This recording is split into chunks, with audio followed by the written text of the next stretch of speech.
மயிலாடுதுறை மாவட்டம் பூம்புகாரில் புஷ்பா பட பாணியில் சரக்கு வாகனத்தில் தனி அறை அமைத்து காரைக்காலிலிருந்து கடத்தி வரப்பட்ட 400 மது பாட்டில்கள் மற்றும் 110 லிட்டர் சாராயம் பறிமுதல் செய்யப்பட்டுள்ளது. கூடுதல் விவரங்களோடு இணைகிறார் நமது செய்தியாளர் கோவிந்தராஜ். வணக்கம் கோவிந்தராஜ்.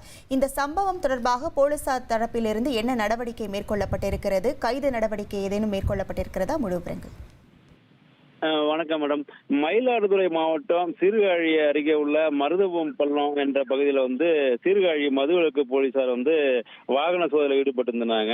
அப்ப அந்த வழியா பாத்தீங்கன்னா ஒரு சரக்கு வாகனம் வேகமா வந்துட்டு இருக்கு. அந்த சரக்கு வாகனம் மதுவிலக்கு போலீசார் நிறுத்துறாங்க. அது நிறுத்துற உடனே என்ன பண்ணாங்க, அதுல ஒருவர் குதித்து ஓடினாரு. அந்த வாகனத்தை ஓட்டி வந்த குதித்து ஓடினார். போலீசாருக்கு சந்தேகம் உடனே அந்த வாகனத்தை போய் செக் பண்ணும்போது செந்தமிழ் செல்வம் மற்றும் அவர் கூட அந்த ஜெகன் வளவன் ஆகிய இருவரை பிடித்து விசாரணை செய்யறாங்க.